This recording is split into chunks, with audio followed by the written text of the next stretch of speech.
곽규택 진짜 예의가 없습니다. 71년생 곽규택 64년생인 서영교 의원에게 반말을 합니다. 근데 이런 것도 최혁진 의원이 못 참아요.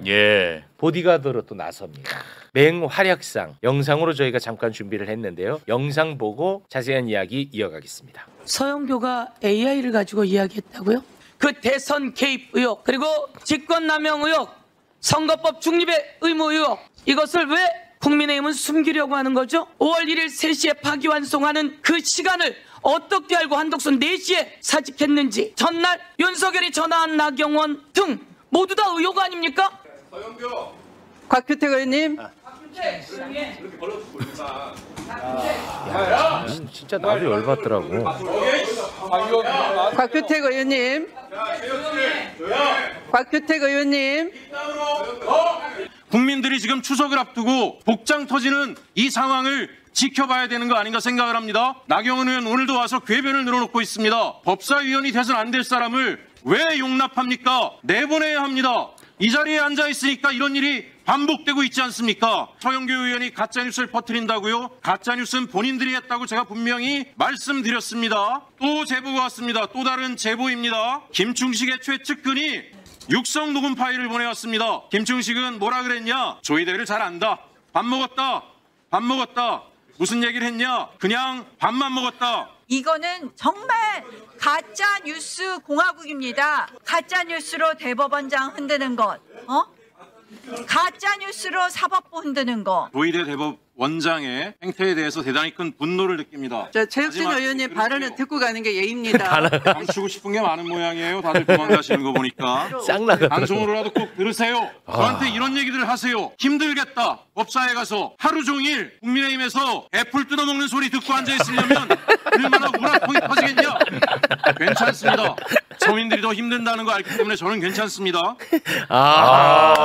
두 분의 맹활약. 전시에는 전사가 필요합니다. 그렇습니다. 전시에는 전사 필요해요. 평시가 아닙니다. 전시입니다. 그렇습니다. 덧생 초선이 와서 얼마나 다행인지 몰라요. 진짜 대단하십니다. 진짜 내가 대단해요. 하고 있었는데 덧생 초선이 와서 힘을 보태줘갖고 네. 얼마나 좋은지 몰라요. 그렇습니다. 최혁진 화이팅! 대단히 저는 뭐 훌륭하십니다. 서영교 누님의 호위무사입니다. 케미가 좋으시네요. 71년생 곽규택이가 한참 선배님인 의원님에게 반말을 하는 거는 무리하죠. 나도 너무 화가 났어요. 그 장면 보면서. 예의가 없어. 너무... 아무한테나 삿대질하고 그래요. 그거 안 누님한테도 되죠. 그러지만은 박지원 의원님한테도 막 이러고. 그 박지원 의원님한테 패륜적 발언했잖아요. 그게 불과 얼마 전 아닙니까? 맞습니다. 근데 이상하게 의원님한테는 또 그렇게 안 하대요. 지난번에 저한테 먼저 지가 야했어요. 지가. 쥐가 아니고 지가. 그래서 이제 제가 그냥 당할 수는 없잖아요. 그날 떠들길래 서영교 의원님한테 반말을 찍찍하길래 제가 야 하고 입 다물라 그랬는데 입 다물라 하고 난 다음에 제가 이제 웃었어요. 그래서 사람들이 왜 화를 내면서 웃냐 그래서 딱 일어나서 입 다물어 하고 제가 쳐다봤거든요. 못 쳐다보고 고개를 숙이고 있더라고요. 그래서 너무 웃긴 거예요. 쫄았어. 포기를 부렸으면은 저는 딱 일어나서 맞대응을 할 거라고 생각을 했는데 고개를 빡 숙이길래 너무 웃음이 나서 웃었어요. 웃음을 참을 수가 없었어요. 어떻습니까? 곽규택 우리 또 검사님 후배인데 흐뭇하신가요?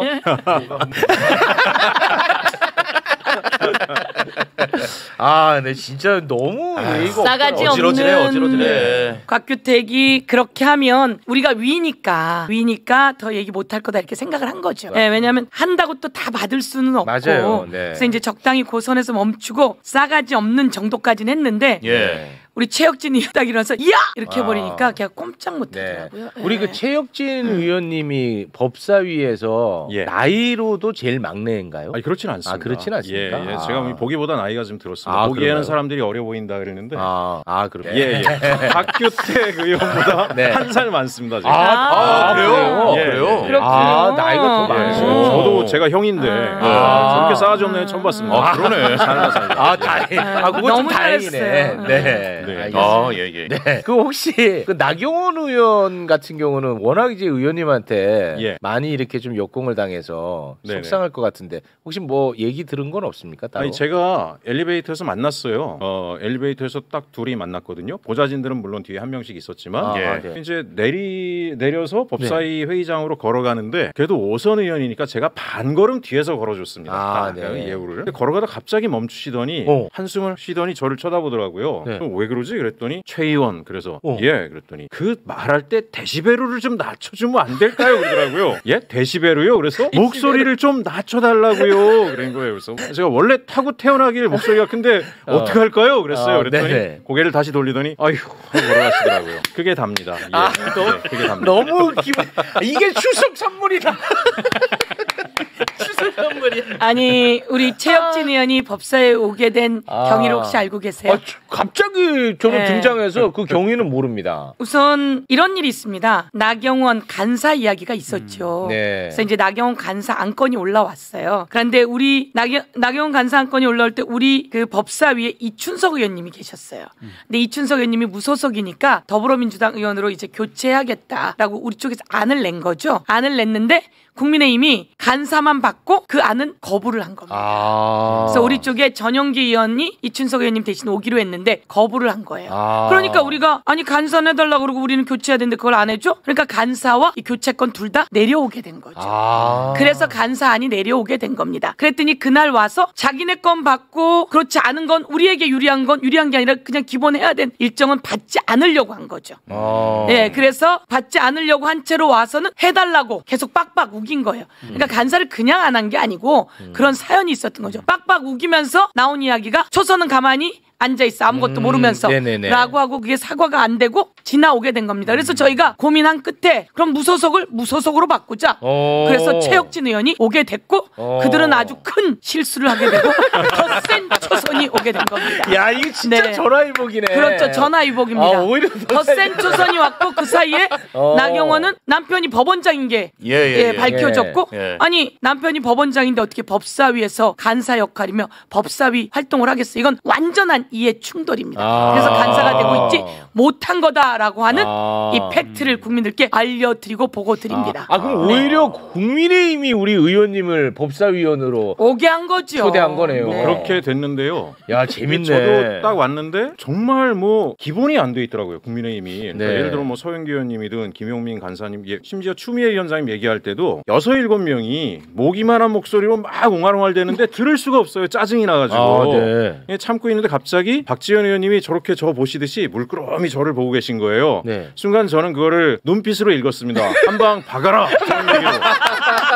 이거는 우리의 큰형님이 지금 나한테 신호를 보내셨구나. 예의 발라요. 그래서 이제 저는 예의가 발라요. 예의 바른 사람이에요. 예의 발라요. 그래서 이제 시키는 대로 눈빛으로 읽고 막 한 거죠. 그랬더니 박지원 의원님이 저한테 이러셨어요. 저는 이게 지금 내가 잘하고 있는 거구나. 계속 이래야 되겠구나. 훌륭합니다. 훌륭해요. 난 진짜 너무 좋더라고. 너무 시원시원해요. 너무 좋아. 그리고 우리 의원님한테 좀 죄송한데 무소속 의원이 그렇게 해주니까 좀 부담도 덜하고 너무 좋더라고. 아니 왜냐면 정부 여당이 조금 그런 게 있단 말이야. 부담이. 죄송해요 의원님한테는. 근데 저는 너무 좋더라고요. 근데 이게 지금 곤란한 게 제가 민주당에 있는 선배님들한테 좋더라 나는. 저는 도대체 민주당에 복당 신청을 했는데 언제쯤 복당이 가능할까요? 그랬더니 저한테 뭐라 하는지 아세요? 잘하고 있어. 무소속을 조금 더 하면 안 될까? 그러더라고요. 정말 굉장히 좀 난감합니다. 죄송한데 죄송할 거 없습니다. 잘하고 있습니다. 훌륭하십니다. 당으로 들어오고 나면 그렇게 하기 쉽지 않을 수도 있어요. 그러니까. 그래서 빛이 나고 있잖아요. 빛납니다.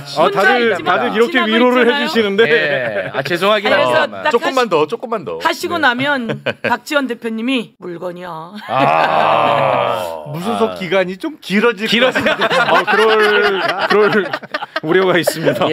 죄송합니다. 고맙습니다. 네, 고맙습니다. 오늘 이제 그 두 분의 특화된 이슈가 많이 준비가 되어 있는데 요즘 뭐 서영교 의원발 보도가 많이 나오더라고요. 네. 근데 그거 가기에 앞서서 요거만 짧게 교도소장 김현우, 김현우 잠깐 좀 혼내고 가도록 하겠습니다. 김현우 교도소장은 문제가 많아도 너무 많습니다. 심각합니다 이거. 예, 윤석열 1차 구속 당시 교도관 7명이 24시간 수발을 들었다는 얘기 어제 저희가 전달을 해드렸는데 거기서 그치는 게 아닙니다.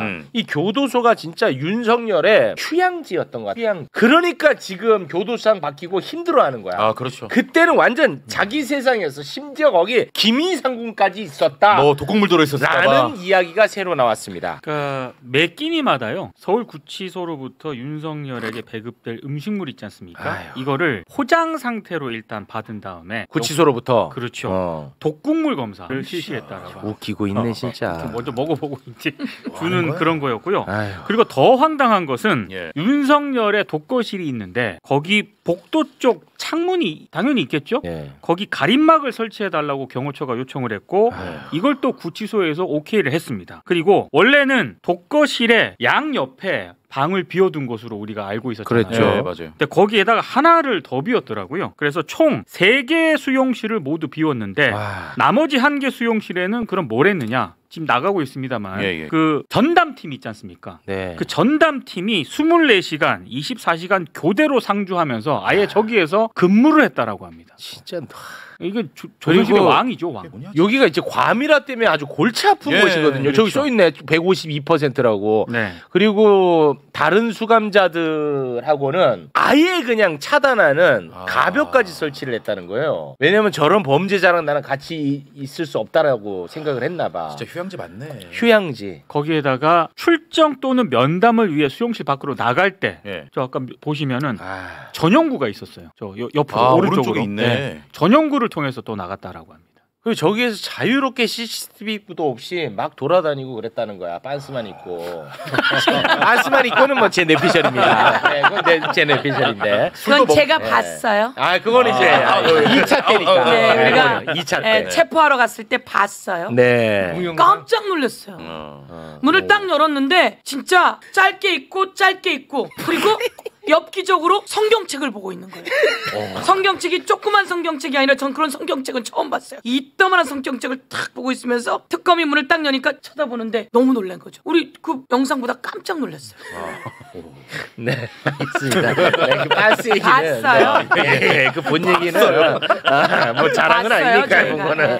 돌아다닌 것까지는 못 봤고요. 네네네. 알겠어요. 요게 이제 1차 때 이런 식으로. 그러니까 얘가 지금 이제 교도소장 바뀌었잖아요. 그러니까 너무 힘든 거야. 힘들지. 천국에 있다가. 그러니까 계속 나가겠다고 얘기를 하고 결국은 보석 신청을 했는데 했죠. 다행히 오늘 결과가 나왔죠. 네, 보석 신청 기각됐습니다. 구속 상태 유지를 했는데요. 사실 보석 신청 이유가요. 실질적인 방어권을 좀 보장을 해달라. 그리고 건강이 안 좋다. 이런 이유로 재판부에 보석을 청구했는데 기각했습니다. 네. 아니 이 상상이 갑니까 이거 이런 특혜? 이 김현우는 문제가 좀 많이 심각해 보이는데요. 아니 그러니까 제가 보기에는 그 교도관들을 차출해 갖고 3교대로 24시간 돌렸다는 거잖아요. 맞습니다. 아무리 봐도 그거는 이제 물론 교도관들이야 구치소장이 시켜서 한 거더라고요. 했을 텐데 직권남용 혐의가 좀 짙어 보여요. 교도소장. 왜냐면 직권남용죄가 조문이 그렇게 돼 있거든요. 직권을 남용하여 의무 없는 일을 시켰을 때 성립하는 죄거든요. 물론 이제 타인의 권리 행사를 방해하거나 의무 없는 일을 시켰을 때 직권남용 권리행사 방해죄가 되는 건데 그 교도관들이 그 그러니까 3교대로 밤까지 새가면서 그렇게 할 의무는 없는 거죠, 그게. 그렇죠. 근데 의무 없는 일을 시킨 거지. 교도소장이. 그렇습니다. 그런 게 다 직권남용죄. 네. 이건 반드시 처벌을 받아야 될 것 같아요. 처벌입니다. 처벌. 기본 규칙을 걔도 그 규칙 지키지 않았고 수용소 규칙 지키지 않았고 그 수용소 안에 규칙이 다 있는 거거든요. 맞습니다. 그런 거 전혀 지키지 않았으면 이건 처벌 대상이죠. 제가 또 서대문 형무소에 살아봐서 알거든요. 오늘 별 얘기를 다 하시네요. 아니 얼마나 무서웠는데요. 우리는 저는 이화여대 총학생회장으로 가서 그 교도관들에게 얼마나 무서웠는데요. 들어가는 날부터 앉았다 일어났다를 몇백 번을 시킵니다. 왜냐하면 길을 들이기 위해서. 그리고 그 안에서 교도소에서 민주화 운동을 하는 여성 학생들은 머리끄댕이 잡고 질질 끌고 다니는 것이 교도소입니다. 그런 건 그리고 안 되지. 연필 하나를 갖고 있을 수 없습니다. 그런 것들을 갖게 되면 징벌방에 갇히게 되고요. 그런 것이 형무소이고 자기 규칙이 있습니다. 근데 저렇게 한다면 저것은 교도소장은 엄청난 범죄 행위를 한 것입니다. 그렇습니다. 네. 처벌해야 합니다. 처벌해야 이제 돼. 과거 얘기고 사실은 서울구치소를 비롯해서 전국에 있는 구금시설이 다 1급 보안시설이에요. 그러니까 어디보다도 안전하다는 거죠. 그렇습니다. 그렇기 때문에 거기는 경호 인력이 따로 필요가 없어요. 네. 1급 보안시설 외부하고 그만큼 철저하게 차단되어 있는 곳이 어디 또 있어요. 그렇죠. 그러니까 진짜 쓸데없는 일을 시킨 거야. 거기 경호가 뭐가 필요해? 맞습니다. 1급 보안시설에 아예 외부인은 들어올 수도 없는데. 네. 근데 나는 그 김이상궁이 있었는데 나는 얘네들이 이 교도소 안에 있을 때만 그렇게 했던 건지 아니면은 대통령직을 수행할 때도 그렇게 그 김이상궁 역할을 했던 건지가 좀 궁금하긴 하더라고요. 있죠. 아 있어요. 아니, 이제 그 명칭은 김이상궁은 아니고 이제 감식관이라 그래갖고. 이름이 따로 있어요. 그래요. 근데 그거를 이제 교도소 안에 들어가 있으니까 경호원들이 그걸 했던 거예요. 근데 침 뱉지 않았을까? 경호원들이. 아니 이렇게 다 해갖고 다 이거 할 수 있잖아. 네. 재밌는 상상입니다. 고맙습니다. 자, 그러면 지금부터는 이제 본격적으로 사법부 이야기를 좀 해보겠습니다. 심각합니다. 예. 대한민국의 사법부에 큰 암덩어리가 생겨. 그러면 대한민국 사법부를 위해서라도 그걸 도려내야 되는데. 당연하죠. 지금 보니까 대한민국의 사법부가 병이 들어도 이거 제대로 치료할 수 있는 제도가 없어 보여요. 제 눈에는 이게 매우 심각합니다. 지귀현 이야기부터 좀 해볼까 하는데 지귀현이는 법을 어겨가면서 윤석열이를 풀어줬습니다. 이거는 제가 볼 땐 심각한 이건 병입니다. 그리고 대한민국 역사에 길이 남을 만큼 매우 중요한 내란 재판을 하고 있는데 지연시키고 있습니다. 그리고 룸살롱 접대 의혹이 있습니다. 그리고 증거인멸 의혹이 있습니다. 휴대전화를 얼마나 많이 교체를 했습니까? 그런데 대법원에서는 지귀현이의 징계 수위를 공수처에 수사 결과를 보고 결정을 하겠다는 거야. 그러면 공수처가 수사를 잘하게 도와줘야 될 거 아닙니까? 그런데 공수처가 지귀현에 대한 압수수색 영장을 청구를 했더니 그 사법부가 기각을 했다며. 이게 뭐야? 그러니까 구체적인 사유는 알려지지 않았는데요. 공수처가 일단 지귀현 부장판사의 유흥업소 룸사롱 접대 의혹과 관련해서 압수수색 영장을 청구를 했는데 기각을 한 것으로 확인이 됐고요. 이게 청탁금지법은 공수처 수사 대상이 아니거든요. 그래서 뇌물 혐의에 대해서 이제 수사를 해야 되는데 이렇게 되면은 강제 수사가 필수적입니다. 그래서 이제 압수수색 영장을 신청을 했는데 기각을 했고 공수처가 조만간 또 압수수색 영장을 법원에 다시 청구할 계획이라고 합니다. 아니 그래서 지금 언론에 나오더라고. 그 압수수색 영장을 청구했을 때 기각되는 확률이 봤더니 1%야. 기각 확률이 1%? 기각률이 1%야. 그걸 소개 좀 해주십시오. 실제로 지난해 10월에요. 국정감사할 때 민주당 박균택 의원이 대법원으로부터 이제 관련 자료를 제출을 받았거든요. 압수수색 영장 발부 현황입니다. 최근 5년 그러니까 2020년부터 2024년 사이에 검찰이 청구한 압수수색 영장 발부율이 91%. 근데 법원이 청구된 압수수색 영장에서 일부 내용만 인정해서 발부한 것까지 만약에 더 합치게 되면 당연히 합쳐야죠. 발부율은 99%. 와, 물론 이거 또 잘못된 거죠. 그런데 왜 하필이면 지귀현이 것만 이렇게 딱 기각을 시키냐고. 심지어 대법원에서 공수처 수사 결과 보고 이게 뭐냐고. 징계를 하겠다고 해놓고 이 자식들은 이렇게 한다? 이거 목소리 좀 내주세요. 이거 진짜 농락이에요, 농락. 아니 그러니까 이제 우리가 지금 법원이나 검찰이 하는 이런 행태에 대해서 복잡하게 들여다볼 필요가 없어요. 그러니까 이제 지금 도대체 검찰이 왜 저렇게 하냐, 법원이 왜 저따위 짓을 하느냐, 딴 거 보지 마시고 지나간 홍콩 느와르 영화 이런 거 한 3편 보잖아요. 그냥 똑같습니다. 조폭 조직하고 행태가 똑같아요. 뭔 일이 딱 생기면 야 형들이 다 뒤봐줄 테니까 네가 달려라. 윤석열이 적당히 봐줘라. 딱 그럼 지귀현이 달리잖아요. 그럼 실제로 이제 막 수사 들어오면 막아주고 뭐 감사 조치도 적당히 퉁쳐 시켜주고 증거도 다 인멸시켜주고 검찰도 마찬가지인데요. 뭐 사건 하나 딱 터지면 김용남 전 의원님이 아주 잘 아실 거라고 생각해요. 현직에 계실 때 그런 행동은 안 하셨겠지만 뭔 사건 딱 터지면은 저 밑에 애들한테 야 네가 다 했다 그래 가족 먹는 거 다 책임져 줄게. 가벼운 형사처벌 받는 거 정도에는 눈도 깜짝 안 합니다. 가벼운 형사처벌 받고 딱 들어오면은 경징계로 딱 보호해 줍니다. 아주 가벼운 징계로. 그다음에 승진시켜줘요. 정말 문제가 돼가지고 옷 벗고 나가게 되게 되면 대형 로펌에 얘기해가지고 돈 많이 받으면서 노후 생활할 수 있게 해줍니다. 완전히 깡패 조직하고 돌아가는 패턴이 똑같아요. 그러니까 이걸 우리가 세밀하게 뭐 법리적으로 이해할 필요가 없이 그냥 깡패 새끼들이다라고 생각하면 쟤들의 행태가 다 보입니다. 지기현이는 깡패 놈들의 행동대장 노릇을 지금 하면서 나는 조직의 영웅이 되고 있다 이러고 이제 앉아 있는 거예요. 무소속으로 조금 더 계셔주시면 잘했죠? 네. 야! 학교 때 너무 잘했어. 아니 제가 최혁진 의원님 말씀 듣다 보니까 약간 버거운데. 자 우상기 의원님. 네, 그 실제로 지기현을 처음 제보한 사람이 이야기하잖아요. 네. 한참 전에 얘기를 들었는데 지기현에게 20번 넘게 맞습니다. 접대했다. 네. 20번 넘게 접대했고 그리고 돈은 내가 다 냈다. 그렇습니다. 한 번도 그 지기현이 낸 적은 없다. 맞습니다. 그리고 그곳이 어딘데라고 했더니 그레이스 그리고 샤르망이라고 했고 그곳은 예약제여야 되고 회원이어야 간다는 거 아니에요? 회원은 빼세요. 예약제로 수정했습니다. 그래서 이 사람이 예약을 해줬고 맞습니다. 그래서 가서 그 사진을 찍고 온 거잖아요. 네. 뜬금없이 이런 일을 할 리가 없습니다. 당연하죠. 이거는 일반 상식적으로 가서 그것을 확인하는데 그렇습니다. 그런데 지기현에 대해서 하나도 조사가 안 되고 있어요. 그러니까 공수처에 넘기겠어요. 이렇게 얘기했는데 제가 오늘 이 얘기하겠습니다. 재판 받을 때 가서 이야기합니다. 판사가 통신 내역 사실조회 요구 들어왔어요. 통신 내역 내세요. 계좌 그동안 돈 쓴 거 내세요. 그리고 어디 갔었는지 그 일정 내세요. 이렇게 하면서 재판하는 거예요. 재판할 때 그게 기본이에요.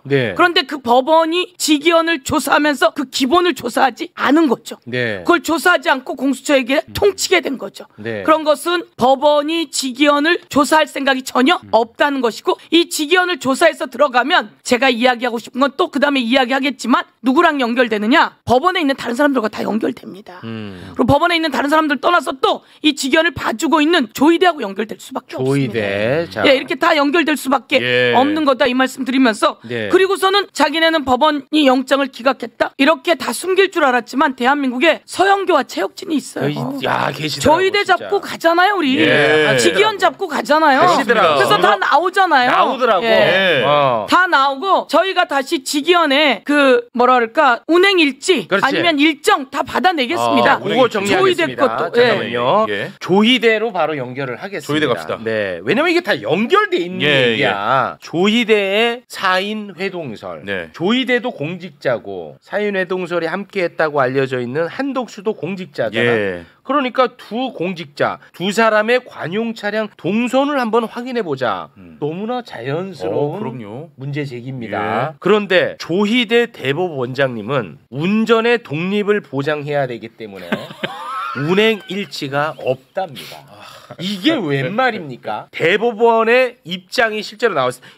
우리 의원님이 요청을 한 거야. 이겁니다. 자, 요청을 했단 말이야. 조희대 대법원장뿐만 아니라 전임 대법원장, 현 대법관들의 관용차 운행 일지도 따로 관리하지 않고 있다. 정말 믿을 수 없는데요. 이 부분에 대해서는 서영교 의원님이 부탁을 드리겠습니다. 있을 수 있는 얘기입니까? 말이 안 되죠. 우리 체육입니다, 앵커도 어디 가는지 일지가 정해져 있는데 일반 기업도 어디 가는지 다 있다는 거예요. 다 있습니다. 제가 다 물어봤고요. 군대 다 어디 가는지 다 있고요. 이 일지는 다 있습니다. 그런데 이 일지를 못 내겠다고 한 겁니다. 이게 지금과 같이 아주 중요한 시기엔 일지를 내야 되는 게 기본 아니겠습니까? 일지를 내야 되는데 기본이고 그래서 제가 대법원 쪽에 알아봤습니다. 그랬더니 하는 말이 일지는 작성하지 않으면 이거는 업무 방기입니다. 책임을 물어야 합니다. 이렇게 이야기하더라고요. 그렇습니다. 그럼에도 불구하고 일지를 내지 않았다고 하는 것은 자기의 구린 것을 숨기고 싶은 것이다. 그렇게 말씀드릴 수 있을 것 같고요. 아니 어떻게 나라에서 운행하는 차량의 일지가 없습니까? 그래 말이 안 되죠. 말이 안 되는 거죠. 국민이 낸 세금으로 하는 일지 그것도 대법원장이 너무나 중요한 사람이 움직이는 것은 그 운행 일지가 다 있어야 그렇습니다. 하는 것이죠. 자 그리고 서영교 의원님이 또 하나 요구한 게 있어요.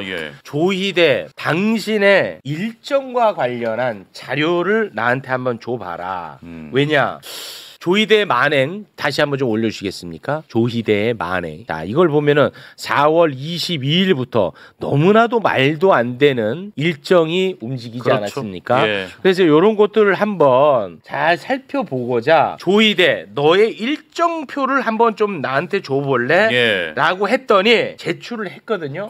제출을 했는데 정작 서영교 의원님이 보고자 했던 거 다시 말해 국민들이 보고 싶었던 그 일정 이재명 대통령의 공직선거법 파기환송 그 기간의 일정을 보고 싶었던 거 아니겠습니까? 그렇죠. 그것만 쏙 빼고 보냈어. 맞습니다. 와, 나 또 말하면서 열받네. 네. 이건 아니잖아요. 너무 황당하지 않습니까? 황당하죠. 네. 그 일정이 온 세상이 다 봤잖아요. 그러니까 숨기고 싶은 일정은 다 숨겼어. 근데 그 일정까지 숨기고 가지고 온 거죠. 그래서 이 일정표를 보면 4월 21일 날 있다가 5월 28일 날 툭 뛰어갑니다. 그 지금 있었던 이 세상에 가장 소중한 일정들이 없어졌어요.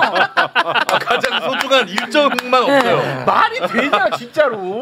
이거 진짜 이거 농담이야. 그런데 재판 받을 때 검사님 재판 받을 때 가서 일정 갖고 오세요. 일정 다른 거 갖고 왔어요. 빼고 갖고 왔어요. 그럼 뭐예요? 증거인멸 또는 유죄. 그리고 너 차량 어떻게 타고 다녔는지 블랙박스랑 갖고 와봐. 안 갖고 왔어요. 그럼 유죄. 그렇게 되는 거 아니에요? 네. 이게 증거인멸이고 유죄의 증거 아닌가? 그렇습니다. 그렇게 말씀드립니다. 네.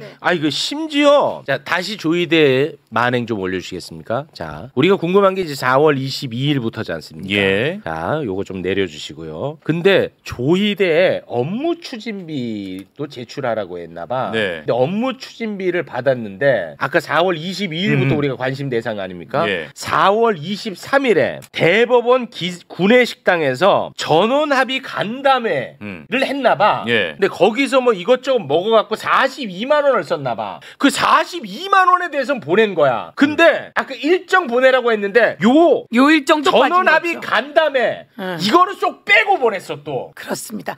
이거 보내다가 아차 놓친 거지. 그렇지, 놓친 요거는 온 거지. 맞아요. 요거는 온 거지. 맞아요. 이게 국회의원이 하는 일이지. 그렇지. 근데 이거는 국회의원 플러스 국민을 우롱한 거죠. 맞습니다. 맞아요. 어제 제가 대법원 앞에 가서 조희대 대법원장이 국회 불출석한 거 규탄 1인 시위를 했어요. 5시 좀 넘어서 이제 퇴근 시간 맞춰서 가려고 갔더니 현장에 1인 시위 늘 와서 하는 분들이 몇 분 계시더라고요. 그분들이 저한테 와서 인사를 하더니 조금 있으면 조희대 대법원장이 나올 거라는 거예요. 5시 조금 지나면 퇴근한대요. 여기 한 5분 10분 서 있으면은 조희대 대법원장 나오니까 그때 딱 구호 외치시고 하면 된다고 얘기를 하더라고요. 근데 6시가 지나도 안 나오고 6시 한 15분쯤 차를 바꿔 타고 나가는 것 같더라고요. 그러니까 6시 전에 퇴근하면 안 되잖아요, 공직자가. 그러니까 국회의원이 앞에 와서 1인 시위하고 있다니까 맨날 5시 지나면 나가다가 어제만 6시 조금 지나서 나간 거예요, 어제만. 그것도 들킬까봐 차량을 바꿔 탔는데 저희 보좌관이 차 안에 누가 있나 열심히 보다 보니까 신호대기 때문에 서 있는데 조희대 대법원장이 타고 있었던 거예요. 차를 왜 바꿔 탔냐라는 생각이 드냐면 거기 1인 시위하는 분들은 차량 번호를 외우고 계시더라고요. 이제 그분들은 이제 차가 딱 나오면 앞에 가서 막 외치고 그러시나 봐요. 근데 이분들이 나가는 줄 몰랐어요. 차 번호 다른 번호를 탄 거죠. 그러니까 지금 차량 운행 일지를 내지 못하는 데는 여러 가지 이유가 있을 것이다. 저는 생각을 합니다. 다른 차도 탔을 가능성이 있고 여러 가지가 있는데 내지 못하는 이유는 2차 타다 2차 타면 그거 기록 안 해놓습니까? 안 해놓을 수가 없죠. 다 기록할 수밖에 없고 다 되어 있습니다. 그런데 내놓지 않은 것은 구린 흔적이 있는 것이고 또 내놓는다고 해도 또 뭔가를 빼놓고 내놓을 가능성이 있고 그렇죠. 그리고 그러다가 업무 추진비는 하도 논란이 되니까 안 내놓을 수가 없어서 업무 추진비를 냈는데 4월 23일께 나온 거죠. 나온 거야. 간담회 한 게. 그 전에 3월 28일도 간담회 한 게 나온 거예요. 이들이 그 전에 4월 22일 전에 무슨 일을 했는지도 갑자기 의심이 가기 시작하는 거죠. 진짜 그러네. 그러면 4월 21일 이들의 일정표가 더 궁금해지네 갑자기. 뭘 했을지 전원합의체의 회부되기 전에 이자들이 뭐 예를 들어서 만나가지고 간담회를 했다든지 와 이거 어질어질합니다 진짜. 그렇습니다. 낱말은 새가 듣고 반말은 쥐가 듣습니다. 이 세상에 아니땡 굴뚝에 연기 나지 않습니다. 조이대는 외모로는 그렇게 간이 커 보이진 않습니다. 그런데 지금 그렇게 간 큰 일을 할 때는 뭔가 혼자 하지 않았을 가능성이 있다라고 하는 건 저는 뭐 의혹으로 던지고요. 그렇지만 혼자 했어도 아주 큰 문제가 있는 거다라고 생각하고 어떻게 국회에서 요구하는 이런 자료를 거짓으로 낼 수 있는가? 이 거짓은 유죄의 정황 아닙니까? 그래도 의원님, 의원님은 이제 그 정치적 중량감이 있는 분인데 외모와 간의 크기, 그 상관관계가 없는 것에 대해서까지 말씀은 좀 삼가 주시면 좋을 것 같습니다.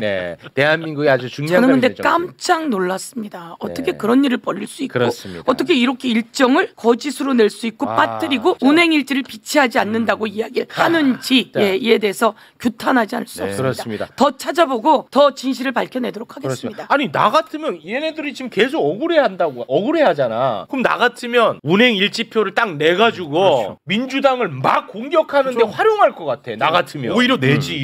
내서. 왜냐하면 그 꼭 운행일지표랑 한덕수의 동선이 안 맞다고 해서 사위내동이 없었다는 증거는 못 되거든. 그렇잖아요. 그러면 자기들 입장에 더 유리하단 말이야. 프레임 전환하기도 쉽고. 나 같으면 내겠어. 그리고 민주당 공격하겠어. 근데 그것도 없대. 운행일지 안 했으면 그 관련자 전부 다 고발해가지고 다 책임지게 해야 될 뿐 아니라 운행일지 작성도 안 하고 지난 수년간 차량을 이용했으니까 그동안의 기름값과 차량 감가상각까지 전액을 다 환수 조치해야 됩니다. 훌륭합니다. 당연히 환수 조치해야 됩니다.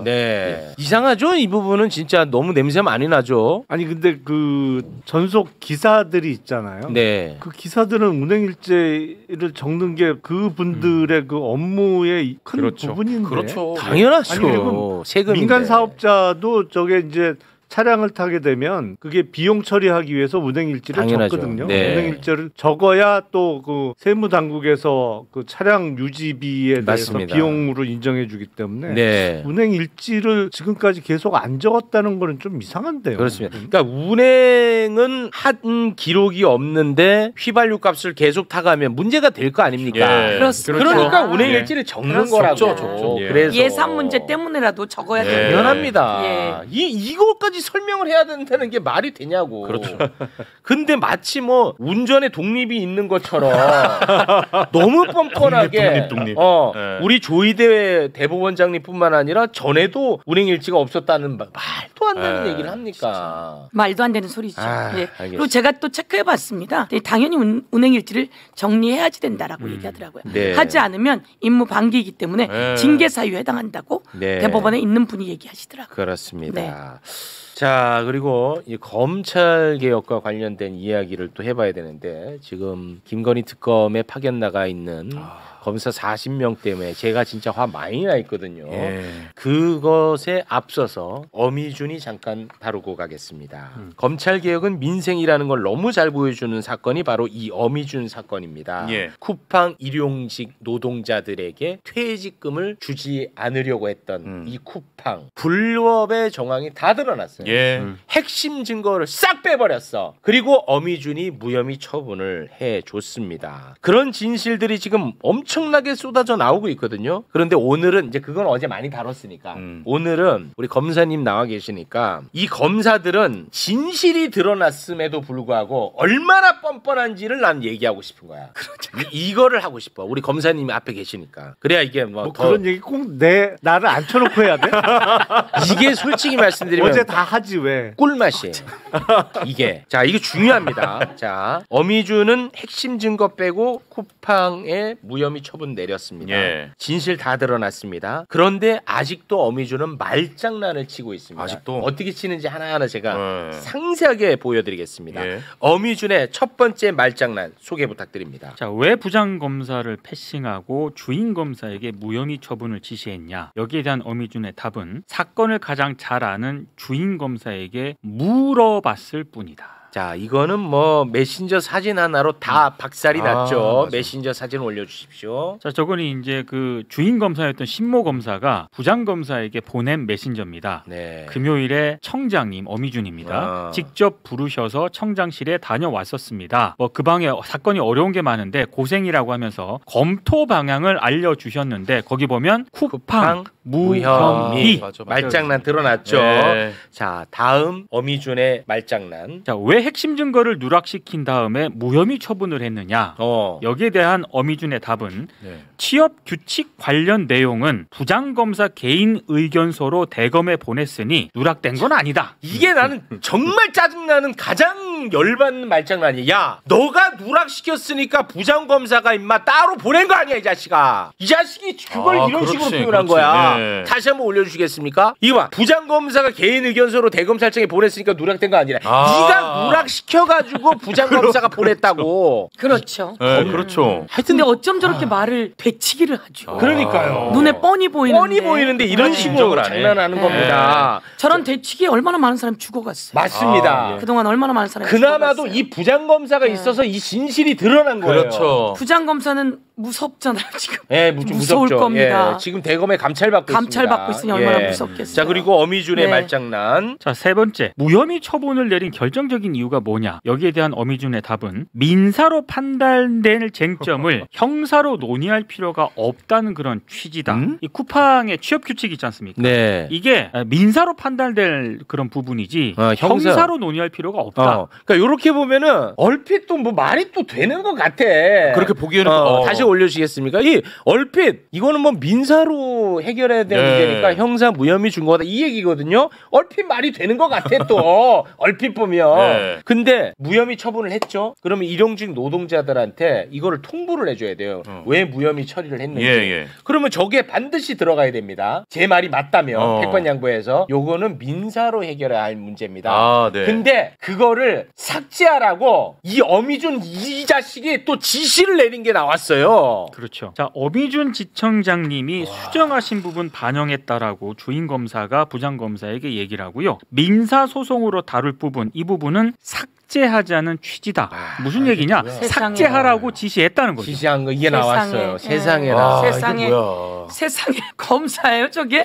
지청장이에요? 쿠팡 대리인 아니에요? 쿠팡 대리인? 이게 검사들 오만함이 이제 하늘까지 뻗친 건데요. 통상 이제 검사들이 장난질을 할 때 보안 수사 요구 등으로 하죠. 예? 뭐 노동부 지금 근로감독관이든 경찰에서 기소 의견으로 의견 보내면 수사가 적절하게 안 된 것 같다. 보안 수사해라 이런 식으로 시간 끌면서 시그널 주는 거거든요.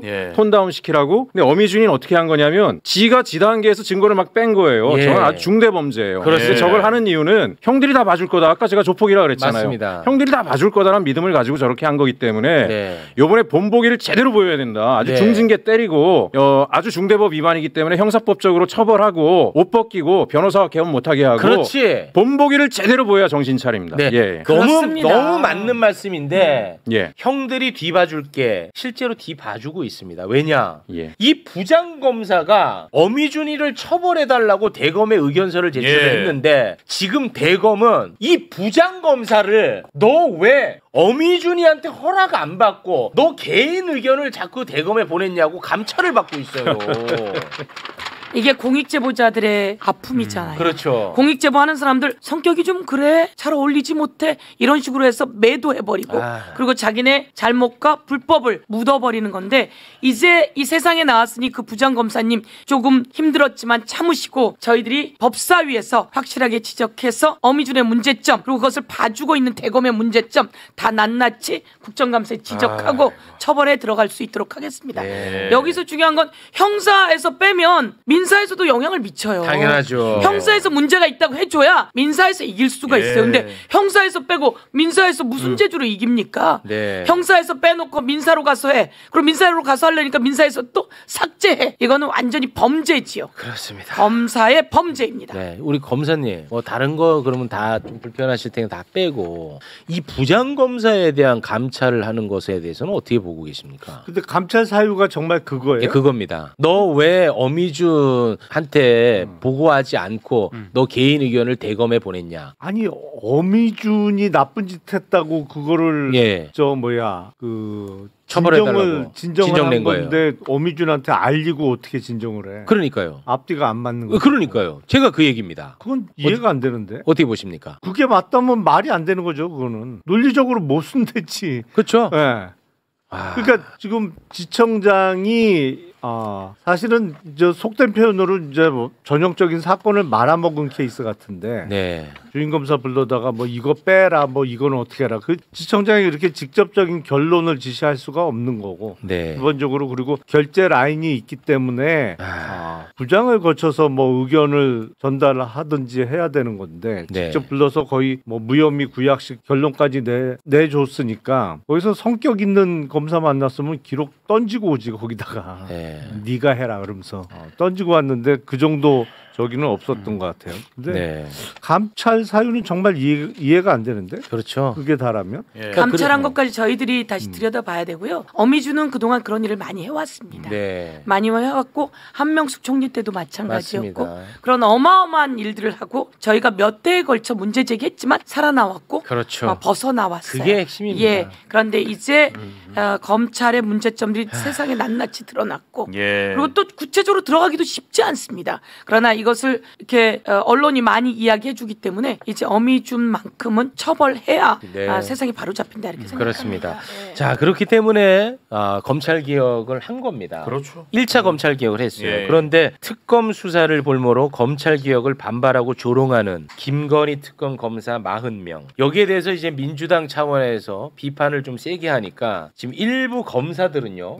사표 제출도 불사하겠다라는 입장이고 파견 검찰 수사관 일부도 조기 복귀를 희망한다라는 보도가 지금 나오고 있는데 여기서 그치는 게 아니라 지금 검찰 내부에 있는 검사 내부에 있는 검사의 이 조롱의 수위가 너무 심각합니다. 특검 검사 말고 검찰 내부에 있는 그 조롱의 수위가 진짜 심각합니다. 난 이거 읽으면서 나 뒷목 자꾸 쓰러질 뻔했는데요. 그 가운데 장진영 부장검사의 내부 게시판에 쓴 글 좀 소개 부탁드립니다. 이게 이제 조롱이라는 걸 염두에 두고 들으셔야 됩니다. 조롱입니다. 현재 특검 수사가 우리나라에서 얼마나 중요하고 의미가 있는 사건이냐. 중차대한 특검 수사에 악의 축인 검찰청 검사 좀 올려주고 같이 좀 악의 축인 검찰청 검사들이 파견을 가서 특검 수사를 오염시키고 더럽히고 있다. 그리고 검찰 구성원들 특히 검사들은 임은정 동부지검장 있지 않습니까?